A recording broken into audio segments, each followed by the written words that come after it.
Olá, minha amiga e minha amiga internauta, sejam muito bem-vindos ao nosso canal para mais um dia juntos estudarmos a Palavra de Deus. Estamos estudando Daniel capítulo 8. Esse capítulo é um capítulo profético muitíssimo importante da Palavra de Deus. Ele explica o que estava acontecendo em Daniel capítulo 2 e Daniel capítulo 7. Daniel capítulo 2 e Daniel capítulo 7 são capítulos que contam a história do mundo. Daniel 2, usando a imagem de uma estátua vista no sonho do rei Nabucodonosor. Daniel capítulo 7, a mesma ideia, só que com símbolos diferentes, agora com animais. Daniel capítulo 8 começa a explicar um pouquinho das implicações proféticas dessas visões. Para você ter ideia, Daniel capítulo 8, verso 4, fala sobre: viu um carneiro que dava amarradas para o ocidente, para o norte e para o sul, para 3 lados.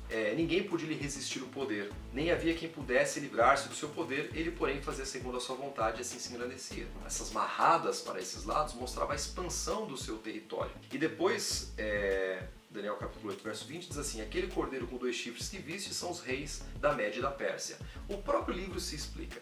Então aqui era o reino Medo-Persa que estava aumentando os seus limites e os seus poderes. Daniel capítulo 8, verso 21 diz assim: mas o bode peludo é o rei da Grécia. O chifre grande entre os olhos é o primeiro rei. Então você vai lendo e vai percebendo cada explicação de cada reino, de cada circunstância que foram acontecendo nessas visões, de forma explicada em Daniel capítulo 8. Não adianta nada você ler Daniel capítulo 2, Daniel capítulo 7 e não ler Daniel capítulo 8. Daniel capítulo 8 é de fato o capítulo que amarra todas essas ideias.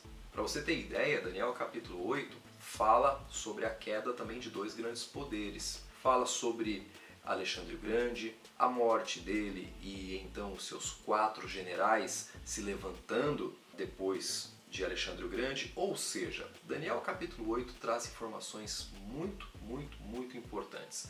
E aqui traz a informação de 2 animais, né? O carneiro e o bode. É importante entender que esses animais eles aparecem aqui justamente porque eram animais utilizados no sistema sacrificial do santuário. O santuário era um método de mostrar o perdão que Jesus daria ao seu povo através dos sacrifícios. E esses 2 animais estavam muito presentes nos sacrifícios do santuário. Por isso, esses animais aparecem aqui de forma muito específica. Há muita coisa para a gente ver ainda sobre o estudo de Daniel capítulo 8 e amanhã nós vamos continuar entendendo um pouquinho mais disso. Eu fico por aqui, grande abraço para você e amanhã nos vemos com um pouquinho mais de Daniel capítulo 8. Um abraço, até lá!